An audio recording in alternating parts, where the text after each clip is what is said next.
আসসালামু আলাইকুম রহমতুল্লাহি ওবরকাতুহ। কিছু বেসিক স্ট্রাকচার এবং কিছু বেসিক লেভেলের কথাবার্তা ইসলামকে নিয়ে।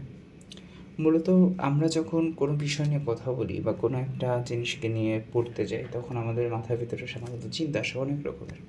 বেসিক থেকে শুরু করে প্রাইমারি লেভেল, প্রাইমারি থেকে শুরু করে আপ স্ট্যান্ডার্ড থেকে শুরু করে স্ট্যান্ডার্ড থেকে একদম প্রিলিমিনারি, তারপরে সিনিয়র লেভেল, এরকম অনেকগুলো লেভেল থাকে। তো ব্রোঞ্জ থেকে শুরু করে একদম টপ লেভেল পর্যন্ত বিভিন্ন রকমের স্ট্রাকচার তৈরি হয়, বিভিন্ন রকমের কাঠামো তৈরি হয়, এবং এই কাঠামোগুলোকে একচ্ছত্রভাবে আমরা কিন্তু সবগুলোকে সলভ করতে পারবো না। ধীরে ধীরে একটা ক্রাইটেরিয়া মেনটেন করে আমাদেরকে আগাতে হবে। ইনশাআল্লাহ সেরকম একটা রোড ম্যাপ বা সেরকম একটা কাঠামোর মধ্য দিয়ে আমি আমার সকল রকম পর্ব এবং সকল রকম সিরিজ আপলোড দেওয়ার চেষ্টা করব, এবং সেই সাথে ধর্মীয়গতভাবে ক্রম যেটা, সেটা অবশ্যই বজায় রাখবো ইনশাআল্লাহ। যেমন আকিদাগত, তারপরে হচ্ছে বলতে গেলে বিভিন্ন রকমের বিষয় আছে, সেগুলো ঈমান আমলের বিষয় আছে, বিভিন্ন প্রশ্নের উত্তর আছে, মাসলা মাসাইল আছে। যতটুকু পারি নিজের থেকে দেওয়ার চেষ্টা করব।